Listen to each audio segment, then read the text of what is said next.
Olá, este é um episódio do programa educacional do CDT, Centro de Doenças Tromboembólicas do Hemocentro da Unicamp e da SBTH, Sociedade Brasileira de Trombose e Hemostasia. Eu sou Joyce Aniquino, atual coordenadora do CDT e presidente da SBTH. Estarei com vocês durante todo esse programa. Espero que aproveitem. Um assunto que gera muitas dúvidas é sobre a importância das meias elásticas, quer para o paciente que não tenha nenhuma alteração vascular, como naquele que tem uma insuficiência venosa ou até naqueles que já tiveram uma trombose venosa profunda.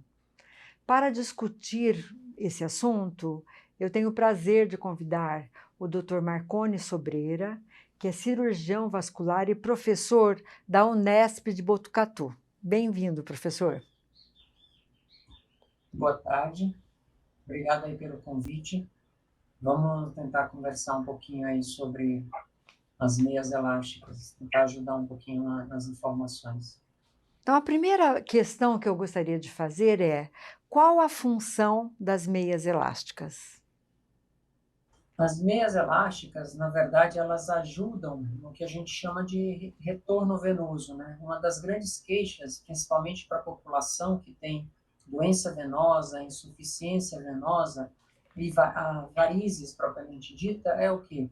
É um regime de pressão alta do território venoso que se instala na altura do tornozelo, em decorrência dessa estase. Quando a gente usa essas meias elásticas de compressão graduada, o que elas fazem? Elas fazem tipo uma ordenha do sangue, elas têm uma pressão diferenciada do tornozelo para pé, para joelho, para coxa, a depender da meia, e que ela ajuda ao retorno venoso, né, de alguma forma. E à medida que você vai caminhando, você tem a musculatura massageando e tem a meia também fazendo essa compressão, que diminui essa estase e diminui também aquela sensação de perna pesada no final do dia. Ela ajuda principalmente nesse sentido aí, de uma forma mais genérica, né?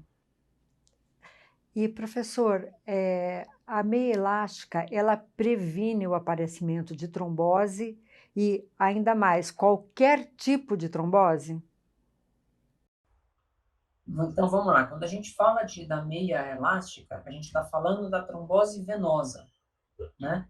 Na prevenção, na profilaxia, que é diferente da trombose arterial. Tá? Na trombose venosa, uma das queixas que levam à trombose venosa é a estase, que a gente chama, que é o quê? É o sangue ficar mais parado dentro da, vamos falar assim, dentro da nossa circulação, dentro do território venoso. E a meia, na medida do possível que ela faz com que essa estase diminua, você termina favorecendo uma prevenção da trombose venosa profunda, principalmente. Os pacientes com trombose arterial é outro território, tá? É aquele paciente, a trombose arterial, quando a gente fala trombose, normalmente o pessoal assusta, vou perder minha perna, não. A trombose arterial é que leva a ter um risco da amputação, da perda de perna. A trombose venosa é essa que a gente está conversando agora, que é justamente onde tem ação as meias elásticas na ajuda da prevenção. Uma discussão é se a meia elástica pode prevenir a síndrome pós-trombótica, que acontece desde após uma trombose ou mesmo relacionada apenas à insuficiência venosa. Então, eu gostaria que você comentasse um pouco sobre isso. Tá? Em relação a essa mudança, até teve uma mudança de paradigma em relação à orientação da meia na prevenção da síndrome pós-trombótica, principalmente por causa de um trial, acho publicado em torno de 2014, 2015, o SOX Trial, encabeçado pela Susan Kahn, em que ela mudou, inclusive, a recomendação dentro do CHEST em relação ao papel da meia elástica na prevenção da síndrome pós-trombótica.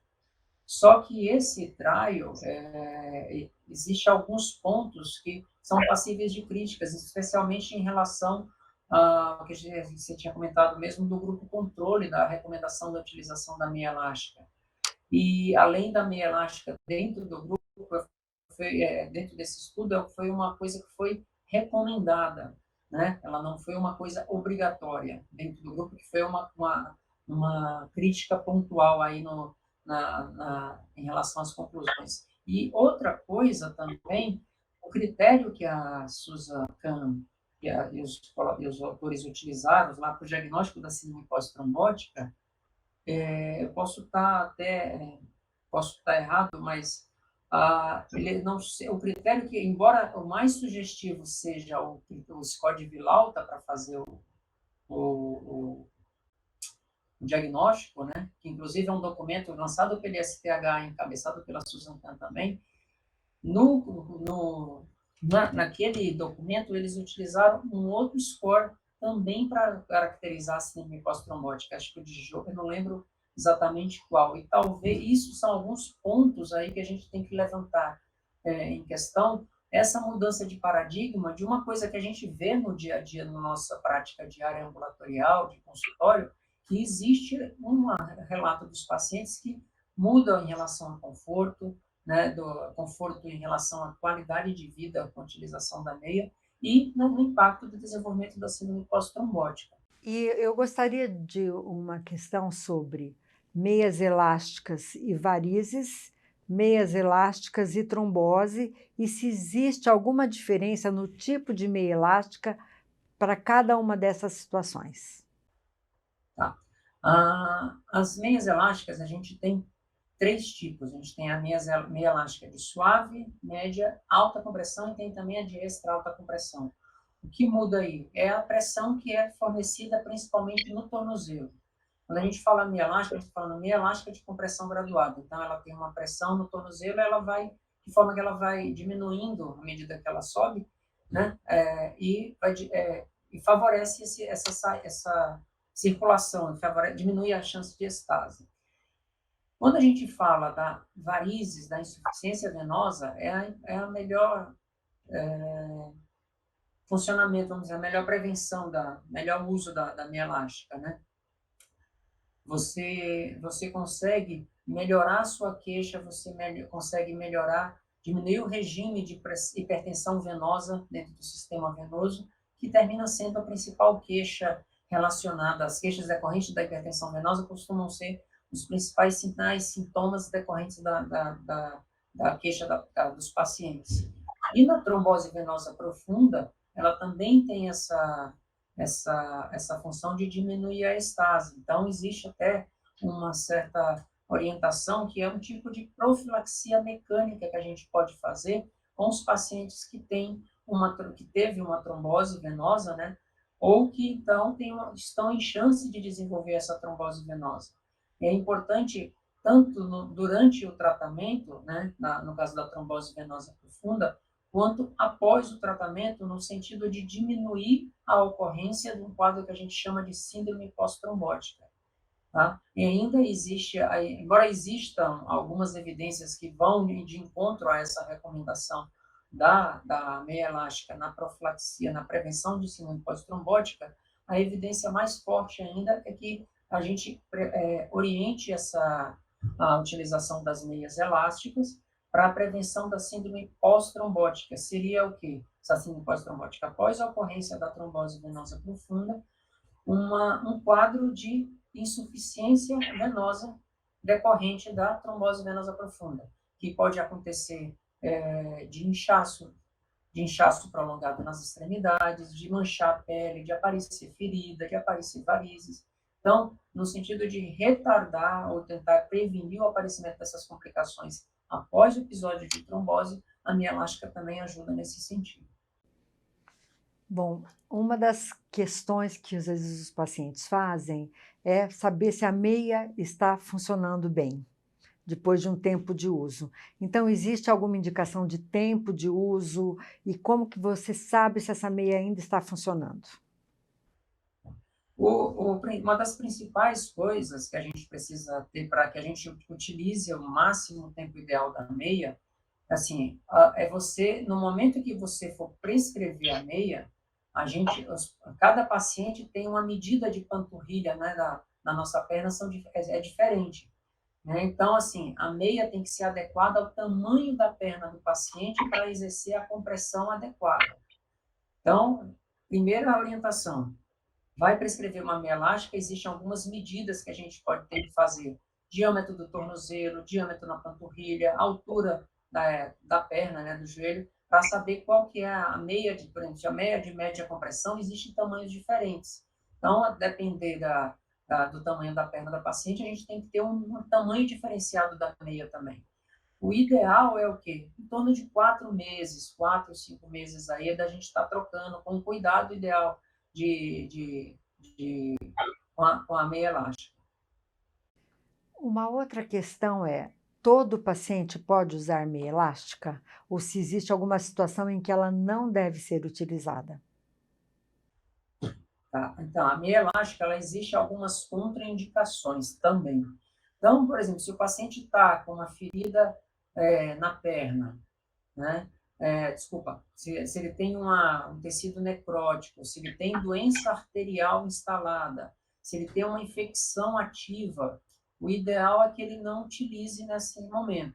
Se tem uma alteração de pulso, né, na palpação de pulsos, existe ausência de pulsos distais, que a gente palpa lá no tornozelo, tibial posterior pedioso, a recomendação é que se procure um médico, cirurgião vascular, angiologista, para verificar o quanto é importante essa doença arterial periférica e se existe para ele uma contraindicação, porque vai ter um parâmetro que a gente vai ter que avaliar se ele pode usar meia elástica ou não. Então, se tem ausência de pulsos, infecção ativa, lesões de pele, o ideal é que não seja utilizada no primeiro momento a meia elástica. Uma outra questão é, quais os cuidados que a gente tem que orientar o paciente que ele deve ter com essa meia elástica? Às vezes eles perguntam se eles podem colocar a meia e até dormir com ela. Existe alguma orientação específica nesse sentido? Sim, existe. O ideal é que ele consiga utilizar a maior parte do tempo, preferencialmente durante o dia, né? Evitar dormir com a meia. Não se deve dormir com a meia.